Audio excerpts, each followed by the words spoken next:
Hi guys, good morning. Happy new year எல்லாருக்கும். Night நல்லா நான் செலிப்ரேட் பண்ணேன். நீங்களும் எல்லாருமே செலிப்ரேட் பண்ணியிருப்பீங்கன்னு நினைக்கிறேன். எல்லாருக்குமே எல்லாரோட ட்ரீம்ஸும் ரியாலிட்டிக்கு வரணும் அப்படின்னு கடவுளை ப்ரே பண்ணிக்கிறேங்க. எல்லா ஹாப்பி ட்ரீம்ஸ், பாசிட்டிவ் ட்ரீம்ஸ் எல்லாமே ரியாலிட்டிக்கு வரணும்னு ப்ரே பண்ணிக்கிறேன்.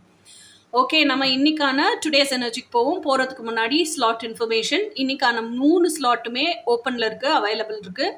நாளைக்கான அதே டைமிங்ஸ்க்கான ஸ்லாட்டும் அவைலபிளில் இருக்குது. ஓகேங்களா? ஸோ என்னென்ன டைமிங்ஸ் அப்படின்னா 12:30 to 2 o'clock, 3:30 to 5 o'clock, திருப்பி நைட்டு 7:30 to 9 o'clock. 3 ஸ்லாட்டுமே அவைலபிளில் இருக்குது. புக் பண்ணிக்கலாம். நீங்கள் தாராளமாக வாட்ஸ்அப்பில் என்ன காண்டாக்ட் பண்ணி வாட்ஸ்அப் நம்பரும் கொடுத்துருக்கேன்.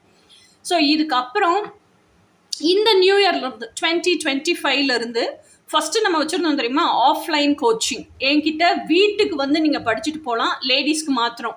அதை இப்போ திருப்பி ரீஓப்பன் பண்ணியிருக்கோம். யார் twin flame physical union manifestation படிக்கணும்னு நினைக்கிறீங்களோ அவங்கெல்லாம் தாராளமாக என்கிட்ட வீட்டுக்கு வந்து படிச்சுட்டு போகலாம். அதை ரீஓப்பன் பண்ணலாம். அதுக்கு ஐடியாஸு, எத்தனை நாள் கிளாஸு, எத்தனை நாள் கோச்சிங், எத்தனை நாள் என் கூட வந்து இருந்து தங்கி நீங்கள் படிக்கணும், டோட்டல் பேக்கேஜோட காஸ்ட் எவ்வளவு, அதுக்கு நம்ம ஃபுட் அண்ட் அகாமடேஷன் கொடுக்குறோம் இல்லையா, அதுக்கும் சேர்த்து எவ்வளோ சார்ஜ், இதெல்லாம் கேல்குலேட் பண்ணிவிட்டு இதே அனௌன்ஸ்மெண்ட்டில் டுடேஸ் எனர்ஜி போடுறதுக்கு முன்னாடி உங்களுக்கு நான் கிளியர் டீட்டெயில்ஸ் கொடுக்குறேன். ஸோ அதையும் இப்போ ஓப்பன் பண்ணலாம் 2025லேருந்து அப்படிங்கிற ஐடியா இருக்குது. அதுதான் இன்னைக்கான அனௌன்ஸ்மெண்ட். ஓகே, டுடேஸ் எனர்ஜி என்னவோ அதுக்கு போகலாம். இன்னைக்கு நியூ இயர்க்கு என்ன எனர்ஜி வருதுன்னு பார்ப்போம். நமக்கு தாங்க ஆஸ்பீஷியஸ் டே, அது இது அதெல்லாம். ஆனால் டிவைனுக்கு வந்து என்னென்னா, நலிந்தோருக்கு நாளும் கிழமையும் இல்லைங்கிற மாதிரி ஆல் டே ஆஸ்பீஷியஸ் டே தான் டிவைனுக்கு.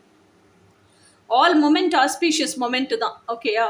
ஸோ இது வந்து டெவில் கார்டுங்கிறது எனக்கு என்ன காமிக்குது அப்படின்னா, இந்த 2025ல் there is lots of, அதாவது பாஸ்ட் 2024ஓட பாஸ்ட் அட்டாச்மெண்ட்ஸோட லிங்கரிங் ஜாஸ்தி இருக்குது. இன்னும் அது விட்டு போகாமல் அந்த பிடிப்பு இருந்துகிட்டே இருக்குது, அந்த அட்டாச்மெண்ட் இருந்துகிட்டே இருக்கும். அதாவது ஃபிசிக்கலாக அந்த பர்சன் தப்பானவங்க, பொய்யானவங்கன்னு அவங்க முகத்திரை கிழிஞ்சு நமக்கு தெரிஞ்சிருக்கும்.